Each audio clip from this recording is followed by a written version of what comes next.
a choice right now, between fear and love. It's just a rock. Out of the dark night of ignorance and into the shining light of truth. Expanding reality. A population of citizens capable of critical thinking.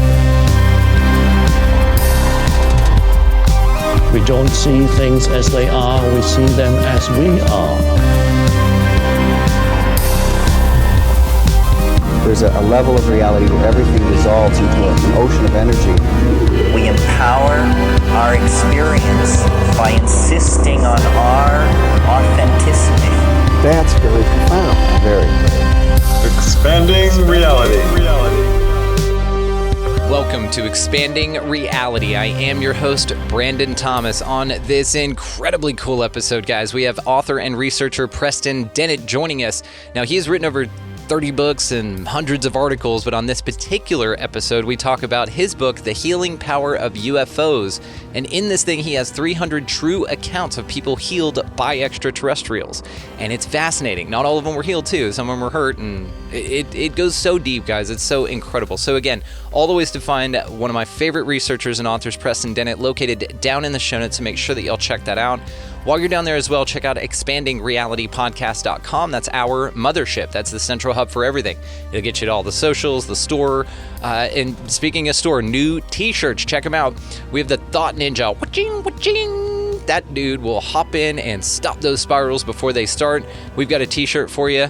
Also, check out the Lizard Turds t-shirt. Ugh, they're gross. Now, not all lizard people are turds. There's a delineation, but there are some that are turds, and that's the t-shirt that helps you see that. All right, so Lizard Turds and Thought Ninja linked down in the show notes. Make sure that you'll check that out. Also, sign up to become an Expansive Insider. That's the best way to support the show, guys. You get access to all the bonus stuff that we're doing, and it's absolutely fantastic.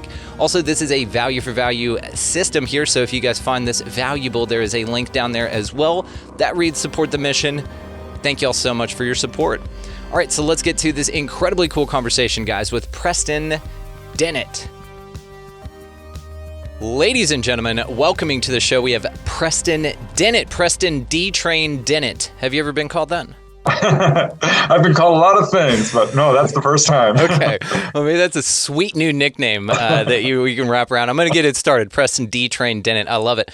Well, man, you are, author of over 30 books, hundreds of articles, like 38 something fictional short stories.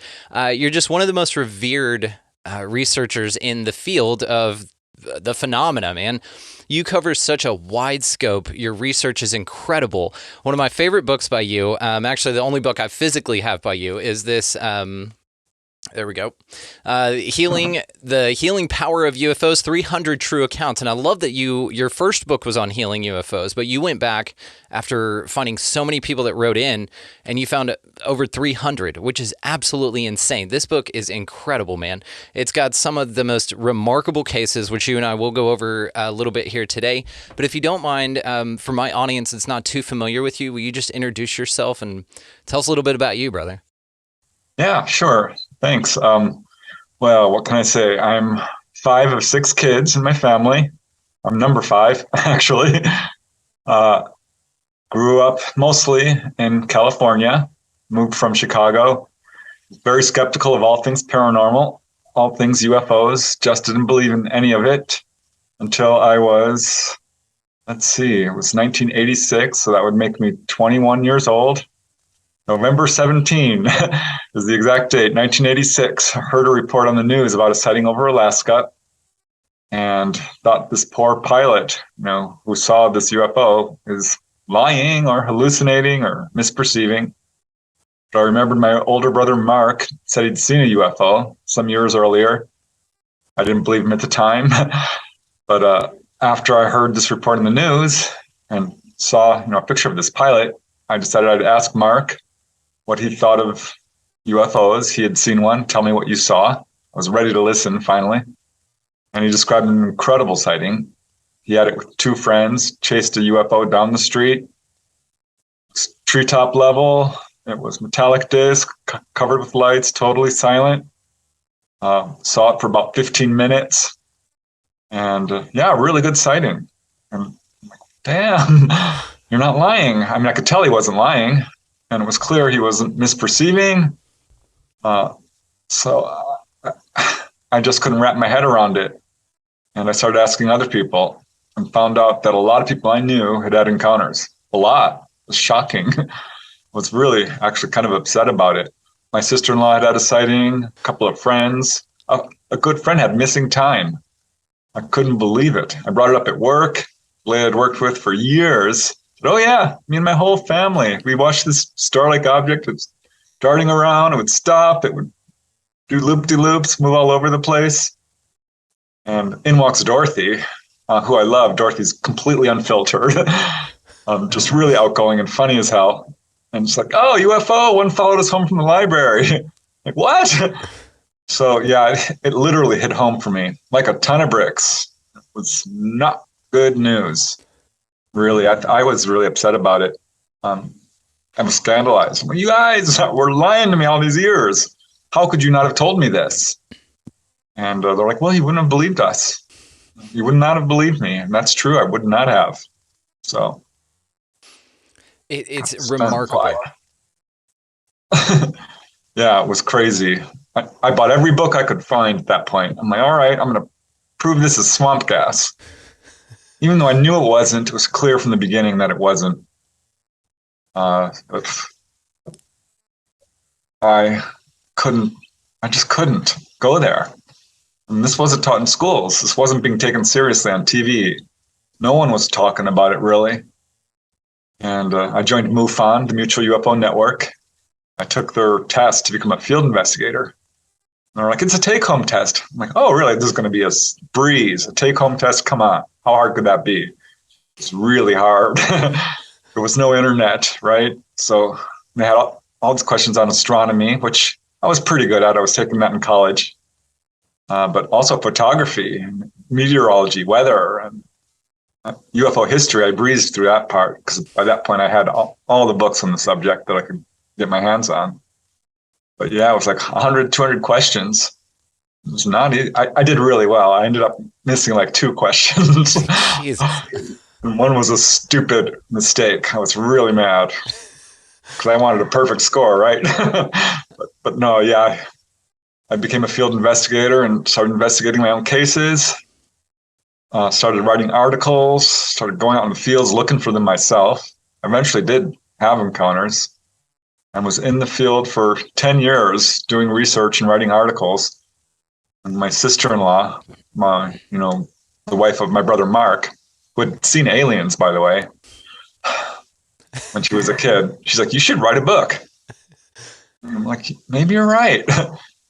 And my first book was actually about healings because I had just met a lady who had been healed of a cyst.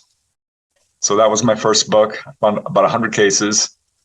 And I ended up redoing it after so many people contacted me. Now I've got more than 300 documented cases. In this incredible book. Absolutely incredible book. I'll be linking it down below for damn sure. And all the ways to find you. Your website's phenomenal. Just like I said, everything about you. Now, what's so fascinating about these UFO healings is that they do everything from, broken bones to hemorrhoids, but they also hurt and help. So it's really interesting because, again, in here, you've got so many damn cases, man. And like I said, if you... Oh, and I actually made a connection here that I wanted to run by you real quick. So let's just jump right into this thing, okay? So one of the cases of UFO injuries, speaking of injuries right here, that you write in your book, April 29th of 1964, there's a very unusual encounter that occurred in Albuquerque, New Mexico to a young teen 10-year-old girl named Sharon Stahl. Do you remember this case? Oh, yeah, I sure do. Now, do you mind walking us through this case? Yeah, this case caught a lot of attention from researchers from Project Blue Book, looked into it as well. And this occurred like just days after the really famous Lani Zamora UFO landing. And not that far away from me. So I wonder about that. You nailed this, and this was the connection I made. When I was reading this, I read in here egg-shaped thing, and I saw that it was in April 29th of 1964 in Socorro, or in Albuquerque, New Mexico, and on April 24th of the same year, 64, Socorro, New Mexico, just 76 miles away. Yes, I looked this up. That is when the Lonnie Zamora happened. Same thing, egg-shaped craft. Fascinating. Now, I don't know if he grew 5 inches, which we'll get to, but, let's talk about it. So tell us about Miss Stahl here. Yeah, so Sharon Stahl was in this school. I forget the name of the school, Union, I think it was. But at any rate. Lowell. Was that Lowell Elementary? All right. Yeah, this is one of many schoolyard encounters, by the way. UFOs. Also, if I may, we did no prep for this before I brought you on. Out of the 30 books, this is the one I showed you 1 minute before we started recording here. And not only out of the 300 cases, but you're very familiar with this one. So we'll forgive you of your slip in one detail about a school case. Yeah, please, please. Yeah, I actually really love this case because it's so unusual. And so she's out on the playground, right? Her and her little sister. And everyone's just playing around. It's a bright sunny day. And she looks up and sees this egg-shaped object. And it's coming down lower and lower, and no one's seeming to notice it. She and her sister can see it. This thing is doing weird motions, kind of a yo-yo and pendulum type motion, which is typical of UFOs. And she's looking up at it. Her little sister gets scared and kind of turns away. But Sharon Stahl is entranced. She's like, wow, this thing is unusual. And she watched it pretty much the entire duration of the recess. And it was very low, totally silent, obviously not a plane or a balloon or anything like that. And she thought it was just a simple sighting, but goes to class and immediately starts to feel unwell. Her face is hot. So she goes to the nurse, and the nurse is really alarmed because Sharon has got like what looks like a sunburn. Even worse, actually, her eyes started to swell up so that they were nearly closed. She was diagnosed with burns. They thought it might be the sun, but Sharon's like, no, the sun was in the other direction. I wasn't even looking at the sun. So this was severe enough where she had to wear dark glasses. Her eyes were painful. That she had to use lotion on her face. And that seemed to be the extent of it. This is somewhat common. Eye irritation, sort of like similar to radiation burns, is often reported. But it kind of went beyond this because over the next 3 weeks, something really strange happened to Sharon. She grew like, I think it was almost a foot. And not only that, became much more mature, really freaking out her mother. Was acting like an adult and completely freaked her mother out because this was clearly an effect from the UFO. This was published in the local newspapers. And in fact, there was a police commissioner who warned people, to not get too close to these objects. I did find the actual newspaper article on this case. This attracted the attention of Jim and Coral Lorenzen, major researchers at that time. Project Blue Book, as I mentioned, came to investigate this case, and they declared it a hoax without doing any real investigation whatsoever. And this is another indication of how Project Blue Book was not a real investigative body. It was really just a way to handle the publicity. They paid little attention to valid cases. Anyone who clearly saw Venus or a balloon, they would spend all their attention on. If you saw something close up, they would attack you as a witness. And I think that's sort of what went on here. So yeah, a really good case of what we would term physiological effects. Yeah, please. Yeah, if you look in the MUFON journal, the MUFON handbook, the investigator handbook, they have a section on physiological effects, and it's called medical injuries from UFOs. And it's still, that's all they say. They do not mention healings at all. And so I wanted to point out in the beginning of this book that, yeah, physiological effects do involve injuries as well. And there's quite a few of them, actually. but it seems like most of them are accidental, or a lot of the healing cases are clearly intentional. Not all, but certainly a lot of them. And that's a really interesting case of a injury from a UFO that got too close to the witness.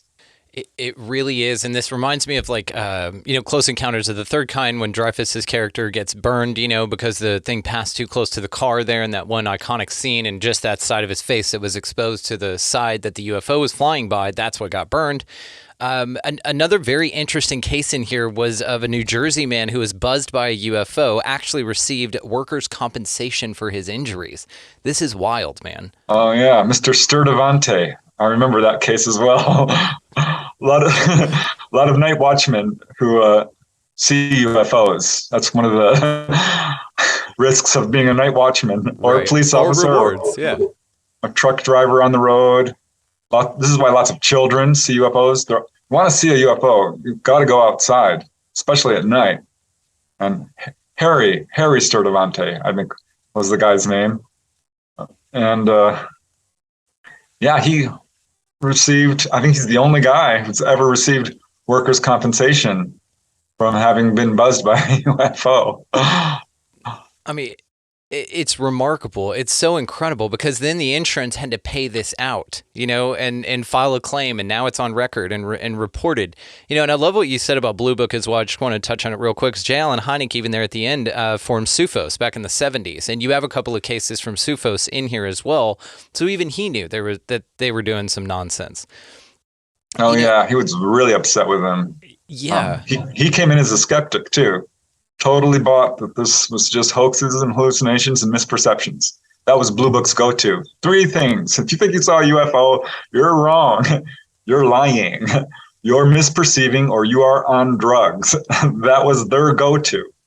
Which you empathize with. That was your go-to when you found out, all this stuff was going on. That was your default setting. And I love that the phenomena just kept pulling you back in the form of friends, families, your own accounts and sightings and experiences, which I'd love to talk about as well. Now, another one that you had on here was a hand-cut shoulder injury. Now, this was September 20th of 99. This was the Tim case. Do you remember this? It's a pseudonym that was used. I'm not sure. You'll have to refresh me on that one. That's okay. I was actually hoping to stump you, and so this is the first one. Then good. It's on September 20th, 1999. A computer specialist was working in Momoishi, Japan. It was around 2 a.m., and Tim was taking a relaxing walk on the beach after a 12-hour workday. Suddenly, a bright light shone down from the land alongside the beach, followed by a loud boom, and then there was a light rising and changing colors. Thinking that there was an accident, Tim approached the light. He tried to call the police on his cell phone, but strangely it wasn't working, as most cell phones strangely malfunction during these types of encounters. He suddenly felt a sense of danger, and filled with fear, he ran. Now, he fell off of the path and gashed his hand open. This is so interesting to me. So the thing that startled him, that made him run, were these entities, was a craft and a loud boom and a light. Now, injured and scared, Tim decided to head back to his car. This is him quoted, "I stood back up on my feet," he says, but when I looked forward, no more than 10 meters away, a small guy with a huge head was staring at me. My legs gave up on me at the very same moment. So he had sort of this fear, this innate, reaction. Fight or flight. He just chose to fall. I was shaking so much that I couldn't even scream for help. Thinking about it now, I'm not half the man I was. This was a very interesting quote from this man, Tim, because you think, UFOs, alien, I'm going to be badass. I'm just going to go high five them and all that stuff. But in the moment, fell down to his knees, weak, couldn't even react, and was even questioning his manliness after that. So continuing on here, Tim noticed a second figure about 75 feet away. Tim was so shocked that he couldn't even think. He is quoted here again saying, "The worst part for me," he says, "was staring at those things. Those big, black, shiny eyes were so indifferent, so cold. Those eyes saw right through me." This is another thing that we hear reported with the contact phenomena, is that some of them feel like they have souls, some feel like they do not have souls, which is, again, something I want to touch on with you here, but just continuing on. Tim heard a voice in his head said, "Come down now." It said, No harm will come to you. Come down now. Now, Tim's scared. He has a whole conversation with these beings. Yeah, I do remember this one. Yeah, he held his injured hand and took a defensive position. No harm will come to you, the voice repeated. What do you want from me, Tim asked. To teach, the voice replied. I don't understand what you want to teach me. No harm will come to you. I'm here to answer the questions and show you our ways. Now, he is sitting here pleading with these folks, still scared, just kind of for context up there. If you mean me no harm, Tim replied, can I go home now? The whatever replied, I am no more alien to you than you are to me. The figure said, I am here to help you, to guide you. I cannot force you to see what I want to show you. Now, this is a very important part of this that I definitely wanted to point out is this autonomy that you have, this sovereignty with your body that you have to be asked, and then you have to consent to whatever's going on here. Now, not a lot of cases talk about this. Even some of the people who are terrified, they say they were abducted, because there's a big difference between contact and abduction. So they say that they were abducted, but we all think that perhaps this is against their will. Do you think, before we continue on here, this is why I wanted to bring this up, do you think that this is something that's true, that we actually have sovereignty and that we have to consent to be taken by these things or to have any sort of medical procedures or anything else done to us by not only aliens, but anything? Do you think that's accurate? Yeah, I do. I do think that, and this is a delicate point because there are a lot of people who are having contact and they are certain this was not something they consented to. They're frightened, they don't like it, they're not happy about it, they feel like they were kidnapped against their will. However, many of these people who I've talked to continue to have contact and realize at some point that they did consent to this. And this is a very important point because I'm glad you brought it up. In a recent book I published about a lady by the name of Dolly Saffron. She's a fully conscious contactee. She's been on board when people are taken on board, and they are fighting and screaming and in abject fear, saying, stop, don't touch me. And the ETs will not examine you even or touch you if you absolutely do not want them to. But we are people who are somewhat conflicted and compartmentalized in our consciousness, and they are looking at our whole selves. So a lot of people who say, no, I don't want this, actually did already agree to it and aren't even aware of it. And this is a very delicate point, like I said, in this field. But I've come to believe that, yes, people who are being taken have consented to this. And even if you don't remember, you've consented to that as well. There are a lot of people who have missing time. So I don't remember this. They took my memory away. I'm not sure that that's entirely accurate. Yes, they helped you. They assisted you in your desire to not remember this. And there are a number of cases of people who are fully conscious who were basically told exactly that. The ET says, it's not us taking your memory away. It's you. You do not want to remember. And ETs do not want to cause people fear or trauma, so they will assist you in your desire to not remember. And this is where some people come away from their experiences thinking, well, I didn't choose this. This was against my will. And when someone's in a lot of fear, they automatically think this is not a good thing for me. I don't like this, which is understandable. And I'm not going to say that every person who has contact it's all puppies and rainbows and a good thing, because it's clear to me people do have trauma. That's pretty common, actually. People come away from their experiences with nightmares and PTSD, and they're locking their doors and sleeping with the lights on and hiding under their bed. Seriously. There was a full-grown man I talked to. He's like, I have to sleep under my bed. Like, really? Yeah. So there's a lot of fear surrounding this. But no, I don't think that they are intentionally hurting people. And I don't think they're doing it against people's will. And people who face their fears and get past the trauma, that's when they start to realize, oh, okay, this is when you get to the good stuff. When you start to remember that they took you on a tour of the craft, when they actually healed you. That's the purpose of most of these exams, is a checkup or an actual healing.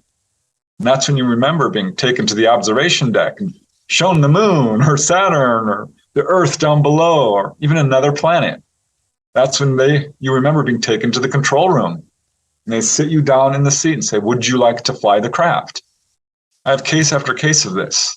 If you take an objective look at what actually happens to people who are taken on board, you will find no accounts of outright sadism, sadistic behavior, or torture, or ETs going, I want to hurt you. It's just not there. And it's the opposite. They're giving warnings. They're talking to people about their lives. They're talking about the dangers of nuclear proliferation, of war, of greed and corruption, the importance of spiritual growth, all these kinds of things.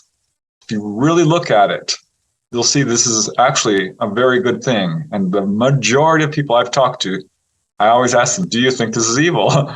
No. Most don't. 90% say no. I'm like, would you prefer this never happened to you? If you could stop it right now, would you? And most will say no. In the beginning, yeah, it was really hard. But now I've learned that this is something that is a really special experience and very spiritually transformative. So it's, again, a very delicate subject. And my heart goes out to people who are having a hard time with this. Because I get it.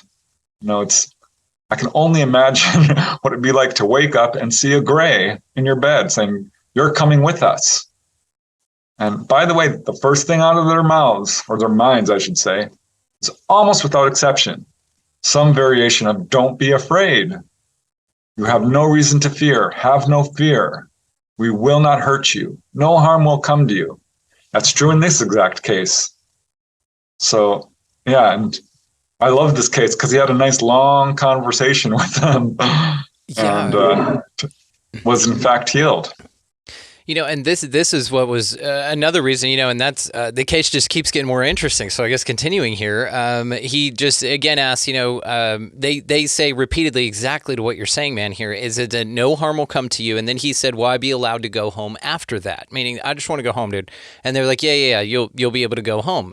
So Tim followed the two figures to a small platform-like device and was whisked upward about 100 feet into a large triangular-shaped craft, which is fascinating. When we think triangular, we think TR-3B, we think government, we think, you know, reverse engineered stuff. That's just where my mind goes. Now, what was very interesting as well is that not only is he healed by these aliens from the injury that, I mean, technically they caused, I guess, because they startled him and he took off and ran, and that's why he was injured. So it's almost like, I mean, you know, they're the epitome of leave no trace, right?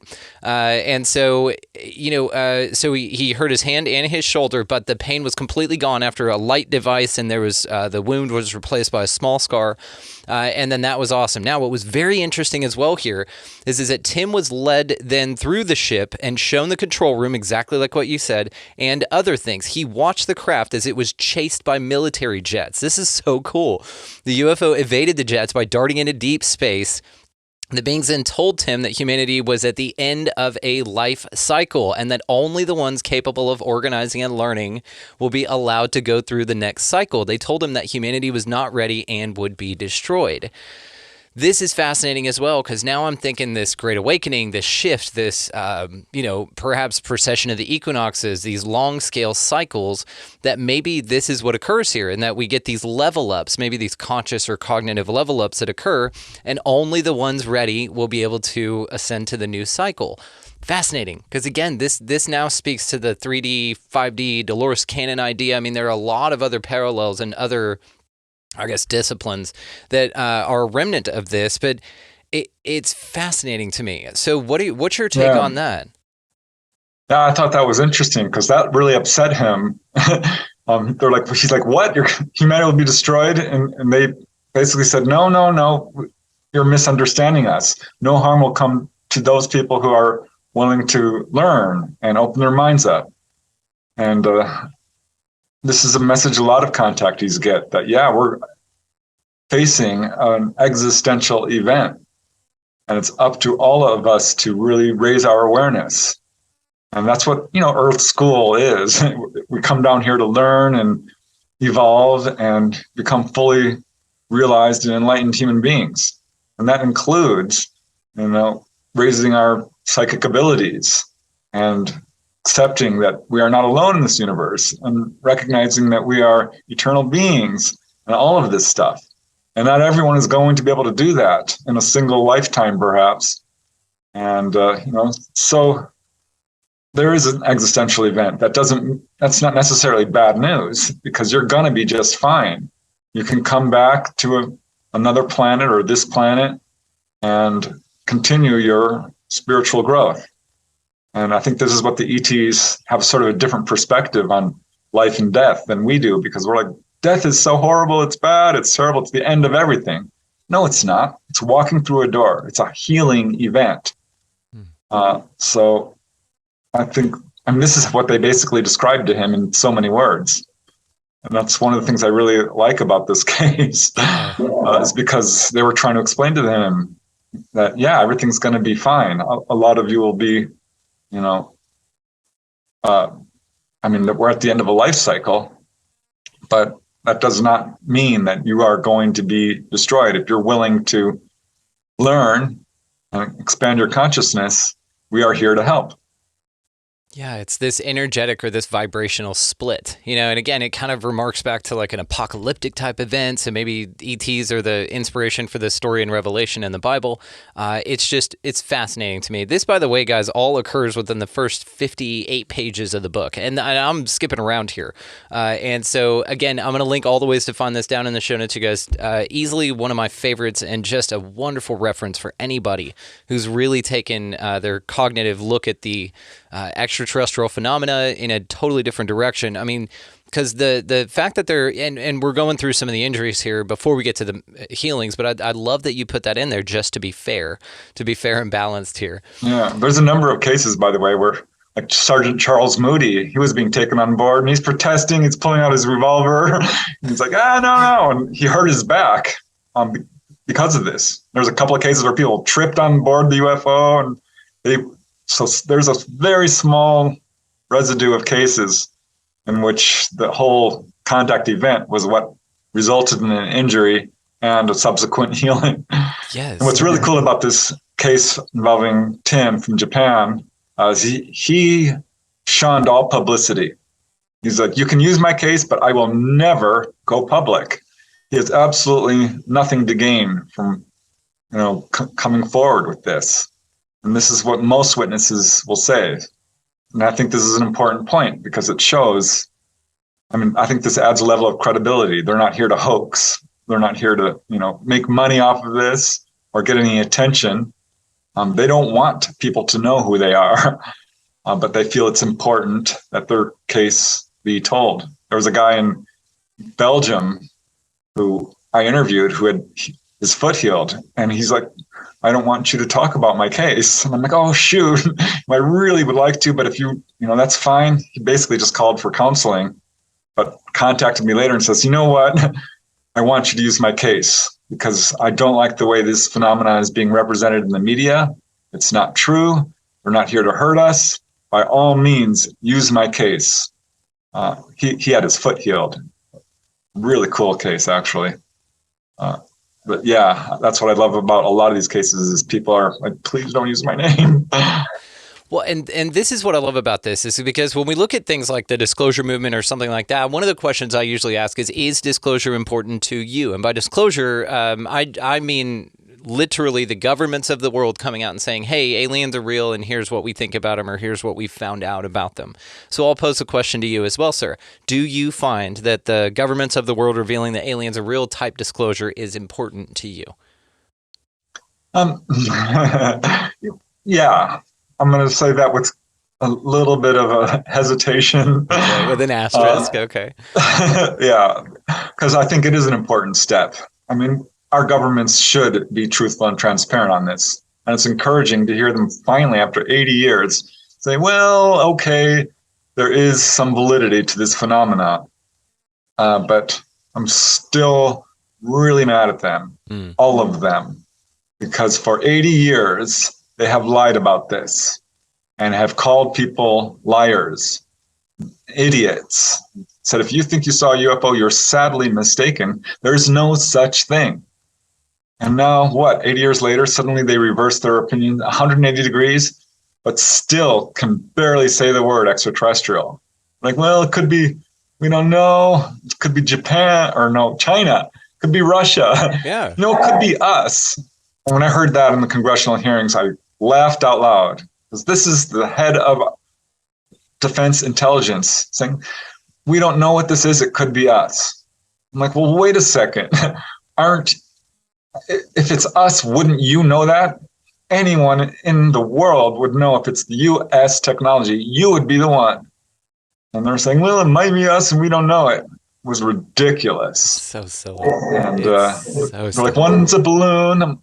They had 144 cases of sightings. And they're ignoring 80 years of research. It's like none of these guys ever picked up a single UFO book. And they lied through the entire congressional hearing, saying, we never shot at a UFO. Oh, yeah? What about the Battle of LA in 1942? Thank you. This is right when you said it, it's exactly what came to mind. All those spotlights and all those little glowing things pinging off of the damn thing. People died because of the fallout of that, because of shells. Exactly. Falling. Yeah. Yeah. 6 people died. Yeah. Heart attacks and falling debris. And they so unfortunate. They lied. I think that it's good news for a couple of reasons, this congressional hearing. One is that, yes, they finally said it's real. They only said it's real to keep control of the narrative, because they were forced to. Everyone knew their hand. We could see all their cards. We know they know it's real. We know it. And if they did not say this is real, they lose all credibility, 100%. They become irrelevant to this subject. And that's the last thing they want. So I don't think for 1 second that they did this willingly. Their hand was forced. They had to. And also, I think the other really good result of this is it got a lot of interest on this subject. I mean, it's being talked about in Congress. There are laws being passed. There's all these government programs being put forth. There are a lot of people who are being pulled into this field and taking like, oh my gosh, maybe there is validity to this. But we don't need our lying governments to know this. Anyone who picks up a single darn UFO book and actually looks at the evidence will find out pretty quick this is absolutely a true phenomenon. The evidence is conclusive in the public arena. It's not just eyewitness testimonies. There's radar return cases. There's landing trace cases. There's implant removal cases. There's animal reaction, electromagnetic effects, and healings and injuries. And the crash retrievals, for Pete's sake, Roswell. I mean, we have these craft, we have these bodies. It's a real phenomena. And our stupid lying government are not being truthful. They're still not, the cover-up is still in place. I love your passion on this, and I agree with you 100%. The way that I've really looked at this is there are two different kinds of disclosure here. One's discovery and one's disclosure, okay? And I think that this is true for your spiritual awakening, for your esoteric awakening, for your introduction into the UFO phenomena. It's not going to come from your government. And if it does, it's not going to come truthfully, authentically, and altruistically from your government. What I love about the discovery element of this is you, Preston Dennett, are one of the biggest facilitators of the discovery in my mind. And here's why.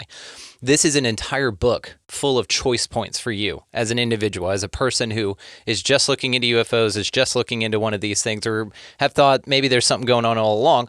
When you read through this and it's just case after case after case, then you have a choice to make. You can say either Preston Dennett's full of shit, all of this is fiction and it's all fun stuff and I don't believe a word of it. I'm going to wait for daddy government to disclose to me and tell me what I need to believe and think. That's the difference. And so here's why I don't personally think, to answer my own question here, disclosure from the government is, number one, useful, number two, important to me at all. And so it's because of the discovery. I have discovered, through work like yours, through all of these researchers and wonderful authors and speakers, that there is something incredibly cool going on here. But it did not take the government telling me about it, and that's the discovery part of this. So this is also why I love the way that the extraterrestrials or non-human intelligences do this, is because they do it through individuals. And then all of those individuals have their own independent experiences that you then put into a collective work for all of us to enjoy, instead of this isolated case here that you may hear about as a one-off and then move on, but percentage of things that you're engaged in versus UFO stuff is very small if you're just looking at that one case, having just heard it by ear or something. But when you're going through hundreds of cases like in your book from all over the world, from all of these different time periods, then it in my mind becomes very clear that the way that they do this is this grassroots movement. And they're like mini Jesuses running around out there when they're not hurting people with invisible UFOs, which we'll get to that case here in a second, or turning somebody's car invisible. Then, they're healing people. And so they're like doing this on many levels with intimate, very subjective contact with folks on a very one-to-one level that then if they're willing to come forward with it, which those are a very small percentage of the cases we actually hear about, are the people actually willing to talk about it. Same to what you said earlier about people coming forward. Betty and Barney Hill are a great example. There's a lot of folks out there that have come forward with nothing to gain from this whatsoever, just like Tim in that case there. And so I love what you said about this, man. I agree that it has made people ask more questions, which was like the fundamental thing of the show anyway, is just ask questions, right? Just question everything. And so I do agree with you that part of it has been very interesting and has helped. So I definitely agree, man. Yeah. Just one important point I think that I want to bring up, because you mentioned how these are coming from all over the world. And when I first started looking into healing cases, because I had my own case of a lady who was healed of a cyst. And I thought, gosh, I know of a case in France from Jacques Vallée where a doctor was healed. And I thought, well, there's that other case in Peru where a customs official was healed of rheumatism and nearsightedness. I thought, wait, there's another case in Texas, Damon, Texas, involving 2 police officers hit by a beam of light and one was cured of a flesh wound on his finger. I thought, this would be a good article. I'm going to write an article about UFO healings. And I started looking through the literature, and in 2 days I found 30 cases. I'm like, I'm not going to be able to write an article about this. This is going to have to be a book. And found 100 cases after a year or two of really buckling down. And I can tell you without reservation that practically every major researcher out there, almost without exception, has these cases. And no one was talking about it. John Mack has multiple cases. David Jacobs, who hates ETs, has a bunch of cases. I cornered Bud Hopkins because he never wrote about it. He wrote like 6 books and not one mention of healing cases. And I talked to him face to face. I'm like, Bud, what's up? Do you have any cases of people being healed? And he said, yes. And I'm very much encouraged by them because this shows that they're very interested in the best, the most lovely aspects of being human. And yeah, those are the 3 big guys. But Barbara Lamb has cases, Yvonne Smith, Philip Mantle from England, Timothy Good from England, Michael Hesseman, I think he's from Germany, Jacques Vallée, of course. I mean, you name it. Edith Fiore said that fully half of her clients had UFO healing happen to them. She's the first person with a PhD to write about this. And Ray Hernandez, he's relatively new to the field. He says about half. I think it's probably closer to 20, 30%, but it's a consistent feature of UFO contact that wasn't getting any attention at all. And most major researchers across the world have multiple cases in their files. And I think the 300 that I was able to document in that book, which is 500 pages. Man, oh man, that's just the tip of the iceberg. But if we're including all the indexes here, which you do a wonderful job, man. I mean, your writing style, first of all, I absolutely adore. Just the way that you do things, the way that you talk about it. It's not just case. You have very insightful points that you yourself, the author, have brought in here. 541 pages in this bad boy. And honestly, I love every one of them. I also just need to compliment you on the aesthetics of this just real quick. The way that they're broken up, the attention you put in the reader, the font and the size are perfect. There are some books, that it's just painful to read. Yours is not that. It's a pleasure to read, sir. So even down to the font and size. So again, it's these little things like this. I really want to make sure that you and the audience here understand how grateful I am for you. Okay, so let's talk about this car thing real quick. So it's case number 27, the leg incision in your book. And here's another hurt and healed type of a case here. So sometime in the late 1950s, contactee Anne Grevler. Do you remember her? Grevler? Yeah, I think I do remember this case, yeah. in South Africa encountered a landed UFO. She was subsequently invited aboard the ship and was given a tour through space. So she just kind of hung out, took a tour of space here. However, prior to her invitation, the alien showed her just how advanced they were before. Just how advanced they were. Before her eyes, the alien made Grevler's car invisible using a rod-like device. So they just made her car invisible. I was thinking about this on, like when you go into the mall or something and you lock your car, you turn around and you go whoop, whoop, with the little thing. It's almost like before they took her off, they didn't want her car to be there visible for everybody. So they made it invisible so that she could go uninterrupted, right? And so there wouldn't be a missing persons report and all this to do that us humans like to go through, right? So the rod-like device is what did it. Now, believing that her car was gone and not just invisible, which is funny too, they just go bloop, and you're like, dude, where's my car? I got to walk all the way home. Then she walked over to where her car should have been. As she did, she gashed her leg on the invisible license plate. I love that you put that in there. Now, the alien told her that although they could turn objects invisible using mind power, is much easier with gadgets. This is another very interesting thing, because then all technology at a level is just consciousness, right? So the undescribed spaceman then cured Grevler using mind power alone. As a report on the case says, the spaceman was able to administer first aid and accomplished by directing his gaze at the wound, which promptly healed. So again, they make the thing go invisible so that they can take her off. They're like, all right, your car's going to be safe. It's just going to be here. Now you picture this is South Africa, so I'm thinking Africa just has giraffes running around everywhere. I'm pretty sure south as well. You could just picture like some animals walking by and bumping into this thing invisibly, right? And just like, what's going on? Or if it rained or something, like the rain would go around it, because it's just invisible to the naked eye. It's not gone, right? But I just thought that this was fascinating, that all of these things just seem to be just so to do. But I like also that they're kind of like accidents that occur with this, and then they're like, oh, stupid humans, and they got to go fix stuff. You know what I mean? They're like, they probably look at us like we're pandas. You know what I mean? Pandas are just so accident prone. They're always falling from things if they're real at all, which is a fun theory.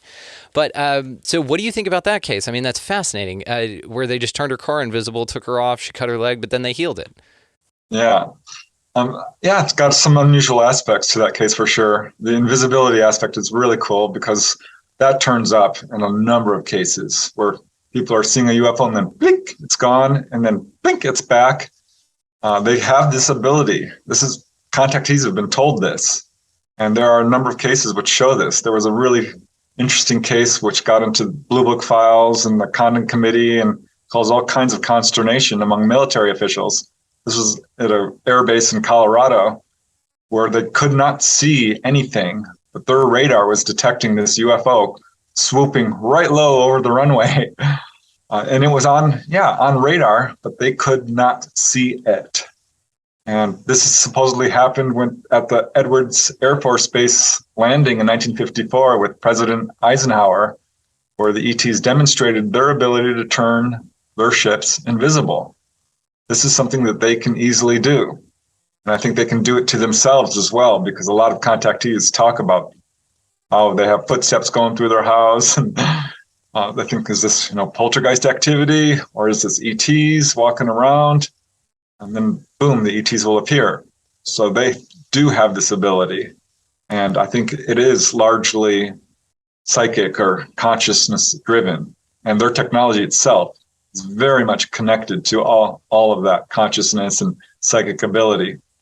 And also she was healed by mind power, because most of these cases are little flashlight devices where they shine a little light on you like Star Trek, or they'll lay you out on a table and do essentially surgery, particularly like the severe injury or disease like cancer. Most of the cancer cases, people are brought on board and given a basic operation, and it's quite involved and sometimes even painful. But if you're healed of, say, a flesh wound, it's a beam of light, or sometimes just being in the presence of a UFO. But there's a residue of cases, I think it's close to 5 or 10%. It's mind power. Another case that comes to mind was a gentleman I interviewed, Michael Carter, who is a really cool guy. Was given an award by President Clinton, actually, for his work against racism. And he developed a blood clot in his leg, and it swelled up to twice its size. And was in danger of dying by the time he went to the doctor. The doctor was super upset. He's like, you should have been here, weeks ago, and gave him a cocktail of drugs, blood thinners, and things to treat this blood clot. And said, yeah, I need to keep very close watch on you. This is a very dangerous situation. And it was shortly after he visited the doctor and started to get his medicine that he had an encounter where in walks these human-looking ETs. People call them Pleiadian or Nordics. I don't like that term. I'll just call them human-looking because I think that's more encompassing. And he said that they were very tall, very muscular, good-looking. And one of them just stood at the foot of his bed, held up its hand, and out comes this blue light, which hits him. And he's all dazed and disoriented and falls asleep and wakes up the next morning and can't wait to tell his family, like, oh my gosh, you're not going to believe what happened to me last night. Gets out of bed and looks down at his leg, and it's now normal size. It used to be, swollen to twice its normal size. And he said, not only that, the veins and the arteries looked like they had been rerouted. And he was healed. And he goes to his doctor, I think it was a couple of days later. And his doctor's like, what the heck happened here? And Michael, like a lot of people, didn't want to tell him, oh, aliens came and healed me. And he just said, just think of it as a miracle. And this doctor could only shake his head, and the doctor was really upset. He's like, just tell me. And he wouldn't. But this is a good example of how they can heal with mind power alone. And just an endpoint to that is Michael himself is a healer. And a lot of these people who go through this experience come away with healing abilities. And I have visited some of these people personally, at least 3 of them, who are major contactees who claim to have the ability to heal.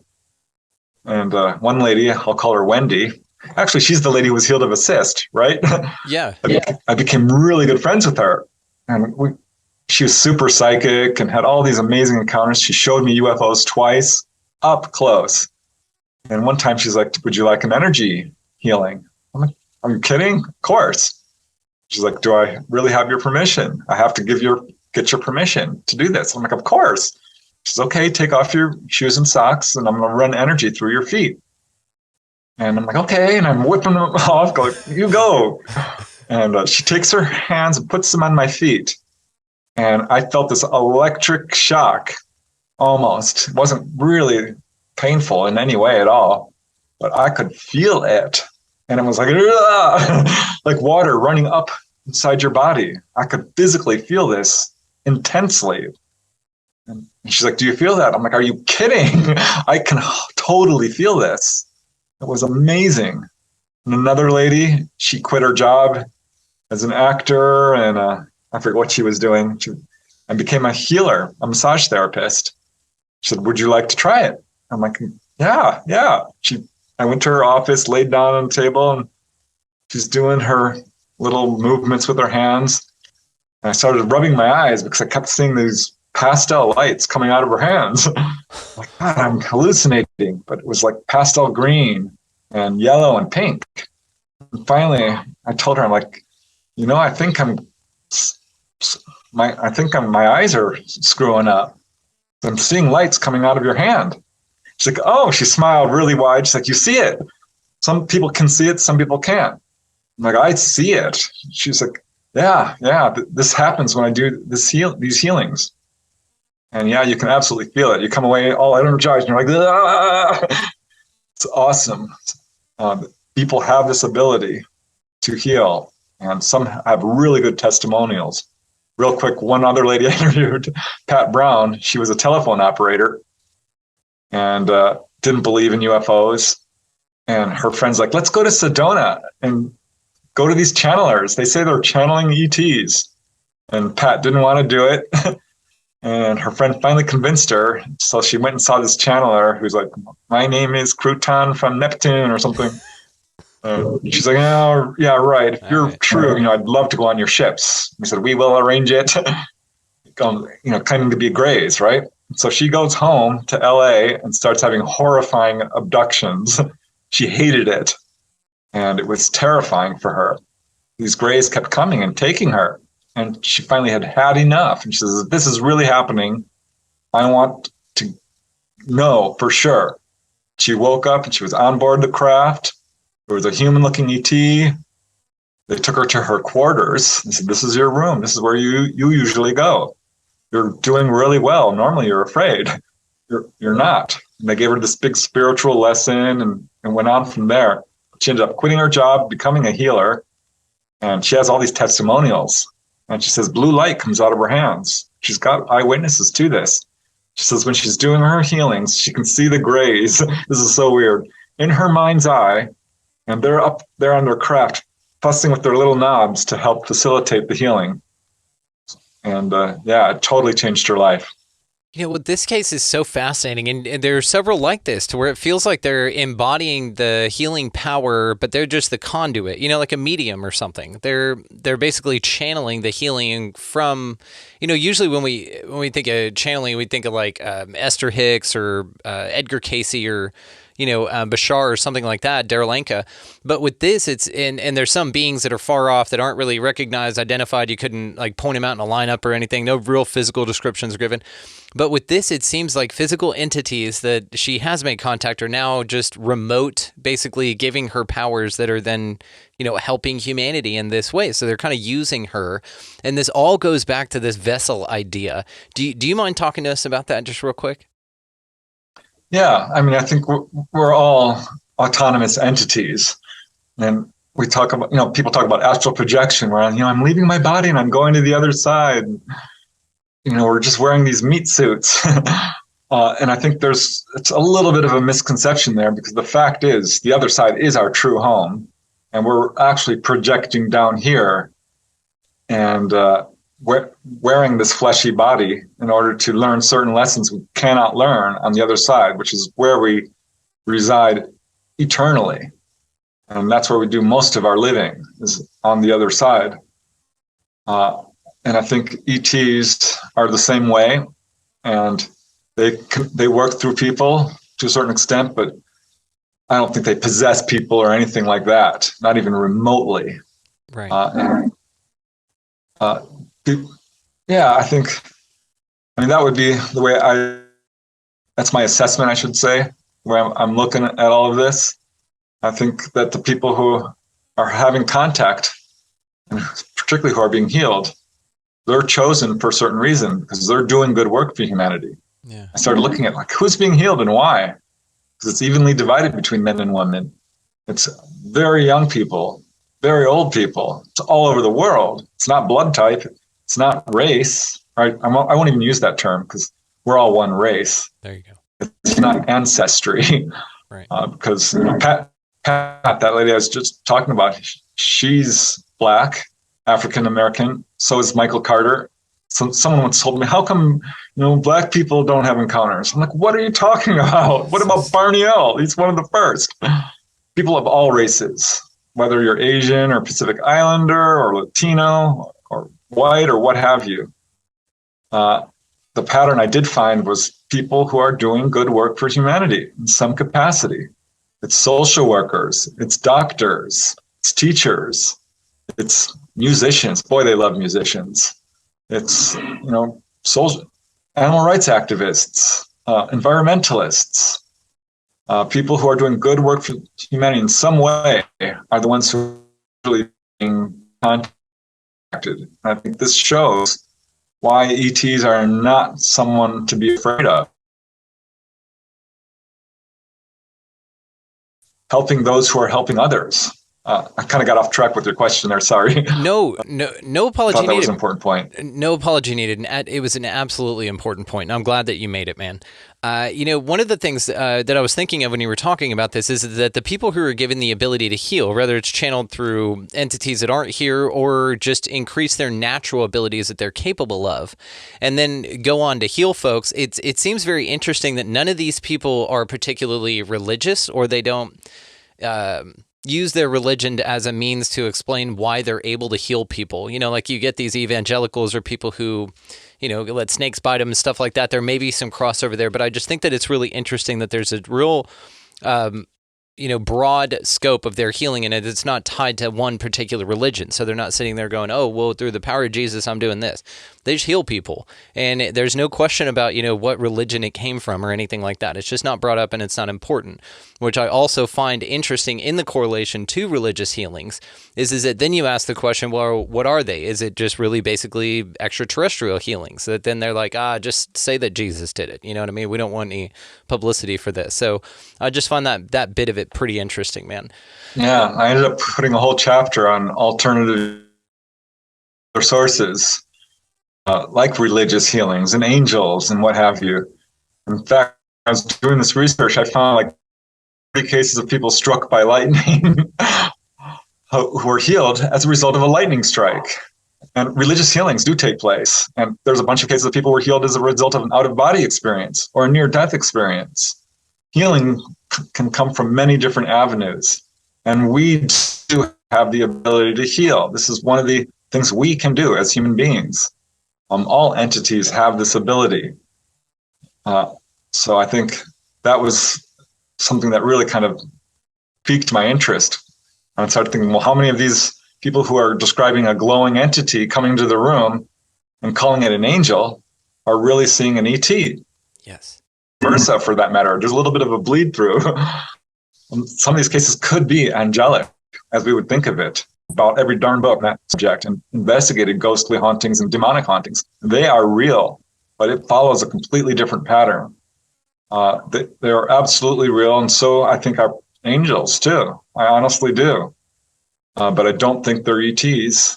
I think ETs and most of what people are describing in terms of these craft coming down are neither demons nor angels, but people like us, more like us than different, and are coming from other planets.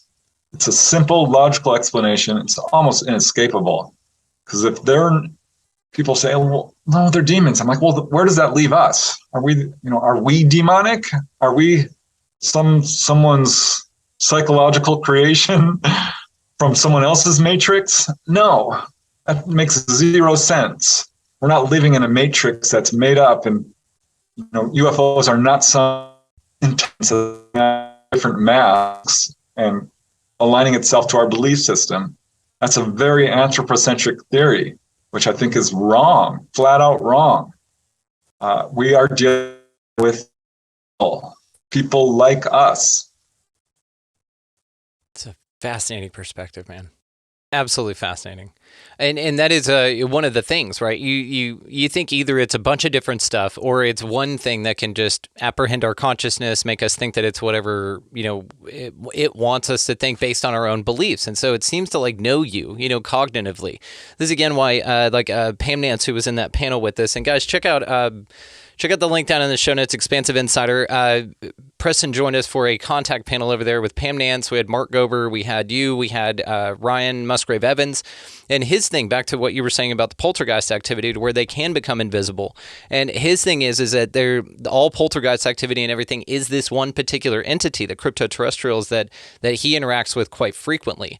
And so, again, it's kind of like they know him and they know how to hijack his subconscious. But back to Pam Nance, one of her stories about in her younger years was they met her as, I believe, little monkeys or little bears, something like that, a little figure, as to not scare her, because she was so young.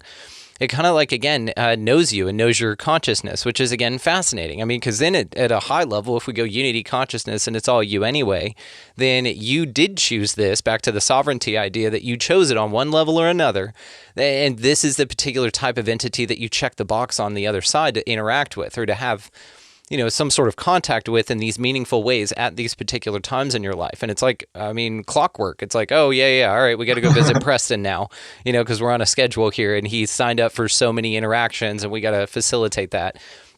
It's just absolutely fascinating. Now, I'm grateful for what you said about the lightning, because this is the next one I had pulled up, but please go ahead. I cut you off. I think probably there's a wide variety of all kinds of supernatural entities out there. If you look into the fairy lore of Ireland and ancient England and stuff, I think there's some validity to that. It's not all ET. I mean, there's Bigfoot out there too. I think those are exactly what they appear to be. But some of what we're seeing are probably not ET. I think most of what people are reporting, in terms of ships coming down from the sky are exactly what they appear to be. But yeah, there's a wide variety of stuff out there. It's so wild. It's so wild. So I'm grateful that you brought up the lightning because I actually had an example of healed from lightning strike, and then also several lightning strike cases in here that I was very curious to talk to you about. So this would be case 142 in your book, the heart injury due to lightning strike. So in August 7th of 89, real estate broker Katrina W. of Portland, Oregon was injured by a nearby lightning strike while staying in Pensacola, Florida. So she's from Portland, staying in Florida, struck very close to her. She was struck by a bolt of lightning outside of her home, which is terrifying, by the way. I do know somebody that got struck by lightning. He said it was absolutely horrible. So afterwards, she stumbled inside, disoriented and afraid. She knew that she had been injured by the strike, but decided to wait until morning in the hopes that her condition would improve. Now, that night, Katrina was taken aboard a UFO. She woke up to find herself lying on a table suffering from excruciating chest pains. As Katrina watched from a disassociated state, a gray-type aliens cut a square into her chest and attached a black mechanism with several extensions to a hole in her chest. This is fascinating. So when the pain became particularly intense, the aliens telepathically told her, "We are repairing your heart. You will be okay now." Now, the next morning, Katrina woke up with a sore chest, but was otherwise healthy. As she says, quote, "The first thing I did when I got out of bed was to look for the scar and square cut in my chest, but found nothing. No blood on my sheets, no scar. My chest was sore throughout the day, but not as sore as it would have been expected to feel after such a radical operation." Now, she believes that the machine that they had over her heart was realigning the electromagnetic or electrochemical impulses in her heart because they've been altered by the lightning somehow. So you hear about this, about people getting shocked. Now, I've been shocked by 110 before. If you have like an exposed outlet in your house or something like that and you touch it. Now, they say that you can die 2 weeks later from that one shock because it throws your heart out of balance, out of sync. And so it's like this arrhythmia that occurs with any type of strong electrical shock. And I would think with a lightning bolt, that's pretty powerful as well. Now, not only did she get struck by lightning and possibly, was going to be injured with this for a really long time or possibly fatal, but UFOs picked her up that night. So what the hell's going on with that? So they somehow are watching Katrina here. Not only, they followed her to Florida where she got struck by lightning. They then interact with her. So I have two questions on this point for you. Do you think that they just knew that she got struck by lightning because they were monitoring her, or maybe they saw it and then came and scooped her up to help her? Or do you think perhaps that they caused the lightning strike as a means of interacting, kind of like breaking the ice with her or something like that? I don't have any evidence that they would cause lightning strikes. Florida is the number one lightning state. If you're struck by lightning, probably in Florida. It's very dangerous there. And I think they do monitor people, contactees. She's a lifelong contactee. This is the purpose of implants, by the way, is to monitor a person's vitals. It's not basically to track you. They can track you anywhere. People have had their implants removed. ETs come right back down and re-implant you. And people have asked, what's the purpose of these implants? It's to monitor your vital signs, to measure levels of pollution, to boost your immune system. It's always health related. So I think what happened there is she's hurt, and they swooped down and took care of her. Because if you're going to get healed, the chances are, it's over 50% of the cases, you have a long history of contact. You do, and it's in your family. So there are some one-offs. There are some people who don't have a history of contact, but most people do. She certainly fits that pattern. She actually drew that whole thing out. The little instrument that was placed on her chest, she drew it in her book. So it's very, very interesting. And she's not particularly happy about her encounters. They've been quite traumatic for her. But here she is reporting a healing. And some of the people I've talked to and who, their cases I've reviewed are not happy. They feel like they're a little bit being pushed around. And one lady was cured of cancer. She's still unhappy with it. One lady had her gallstones removed. And they did not remove her gallbladder, which you almost always have to do if you have gallstones. And she was upset because she did not give permission or know this was going to happen. That's what she felt. But the vast majority of people are really grateful and look at these people as friends or family and are super happy like they got a healing. And I think that ETs are watching over people closely. And when they'll start to decline, are taken on board. I'll give you a good example of a lady who developed kidney failure. And she went to the doctor, she hadn't urinated in like 2 or 3 days. And the doctor's like, oh my God, you're having complete kidney failure. You need to go to the emergency room right now or you will die. And she rushed home to tell her family, to call her boss, called her friend. And she's like, pray for me. I have to go to the hospital. If I don't, I've got kidney failure. And before she could get to the hospital, she fell asleep and woke up that night by these short little dark-skinned, dumpy-looking figures, not grays. They were massaging her abdomen. She was going in and out of consciousness. And she woke up the next morning and went straight to the bathroom and then went to the doctor, and the doctor was completely baffled. He's like, I don't know, maybe I just know. I don't know what to tell you, but fine. And so she told everyone, I think it was angels who healed me, even though she kind of knew it wasn't. And she really got confirmation a month or 2 later when she found herself being pulled on board a craft in a round room on a table, your typical description. And there were these beings around her. And they showed her this instrument, which I've heard described many times. It's a sort of device which places over your chest or your body, your torso, and it displays your organs holographically in full living color. They said, there's your kidneys. Look, don't they look healthy? She's like, yeah, they do.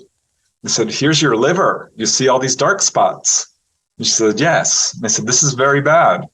Your liver is unhealthy. You need to stop drinking Diet Coke. It is destroying your liver. So they will dispense dietary advice. They told one lady, you're getting too fat. Stop eating fatty foods. They told one guy, you need to stop smoking. And they showed him, this is our gift to you, and gave him this container filled with black goo. And he's like, what's this? And they said, we pulled this from your lungs. There are actually 2 cases exactly the same. The only difference is the shape of the container. Like, you need to stop smoking. And that same guy, he started smoking marijuana, and they pulled him back on board again. Said, we don't want you smoking marijuana. This is not the life we had planned for you. And when I heard that quote, I'm like, wait, what? They're planning our lives? Yeah. That was a little like, wow. But yeah, they will dispense, dietary advice. It even stretches into mental health. One guy was suicidal. A California guy was suicidal and went out into the desert to end his life. Had the gun up to his head when a gray appeared and took him on board and stopped the suicide. There's three or four cases like that. Wow. So these guys are watching out for us and they know what's going on. It's remarkable. And I love what you said also. I wanted to talk about a John Mack case here real quick that's in your book as well, Isabella. Now, as part of the process, so really Isabella was the impression that beings really needed to take her physical body to maintain her health as a breeder for tune-ups. As part of the process, they gave her a bitter liquid to drink and put in her what she calls a vaccine. The drink, she believes, is just like medicine or a super vitamin.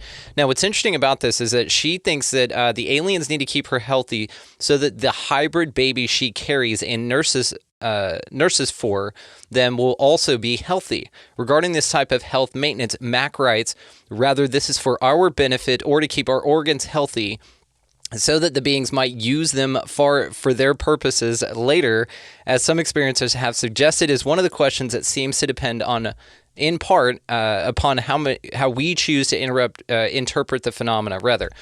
So this is also very interesting because now we're talking about that they only keep us healthy because of selfish reasons. Maybe we're some sort of organ donor for them and they let us free range because it's the healthiest way to get the best organs here. But there happens to be smoking and alcohol and weed and all kinds of stuff here that we can get into that they really would prefer us not to do. Now, you know, to Isabella's case here, it seems like that she is, again, some sort of like surrogate or something for some hybrid children or something like that.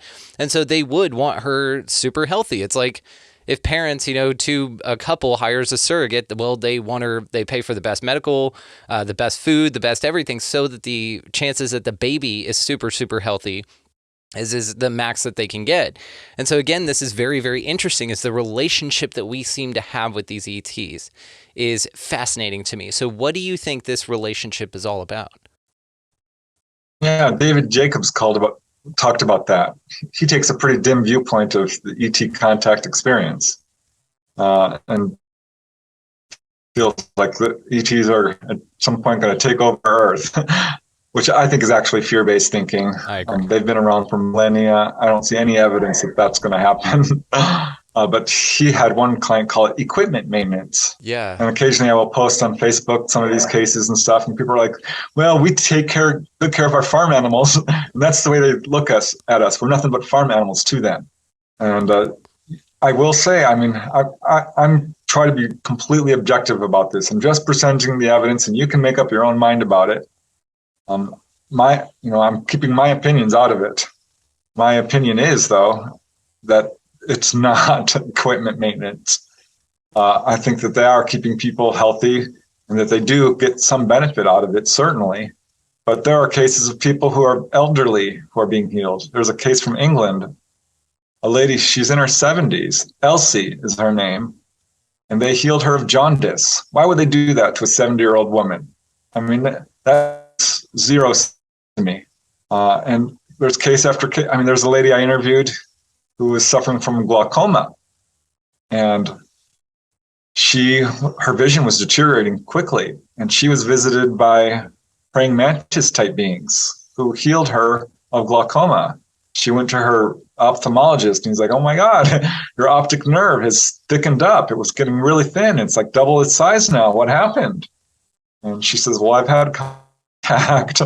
You know, I'm going to have you back on, man. We're going to wrap it just because my internet's being stupid right now. So we're going to wrap it up here for this one, but there's so many more things to talk to you about, especially, I mean, so you have Mona Stafford's case. I just recently wanted to touch on. This one creeped me out so damn much. Briefly here. She was placed on a device. This is when she was abducted, I think with two other friends, which twisted her feet painfully. And then she was also put on a stool that seemed to undergo quick accelerations. And then they placed her on a table and proceeded to pull both of her eyeballs out and set them on her cheek. Terrifying. Absolutely terrifying. And then she goes to the doctor and they said something about how physician said something likely to an irritant. So basically that it was done by an absolute surgeon is what a doctor said. Well, if they did do this, it was an absolute surgeon. So again, case after case after case of fascinating information. You yourself, Preston Dennett, are absolutely fascinating. Your astral travel stories will absolutely have you back on to talk about. But guys, the Healing Power of UFOs, 300 true accounts of people healed by extraterrestrials, and all the ways to find Preston Dennett will be located down in the show notes, so make sure that you guys check that out.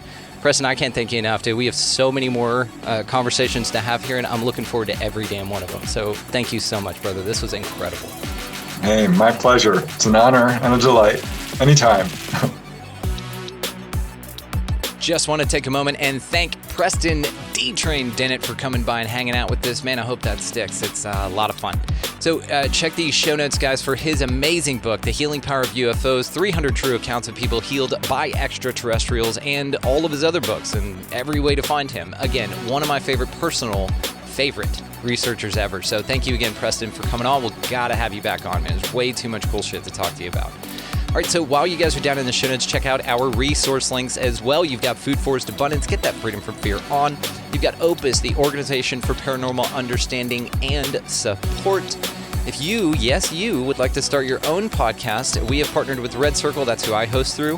That is who I highly recommend, and there's a link down there that will get you started in the right direction if that's something that you choose to do, which I highly recommend everyone do if you think that you should.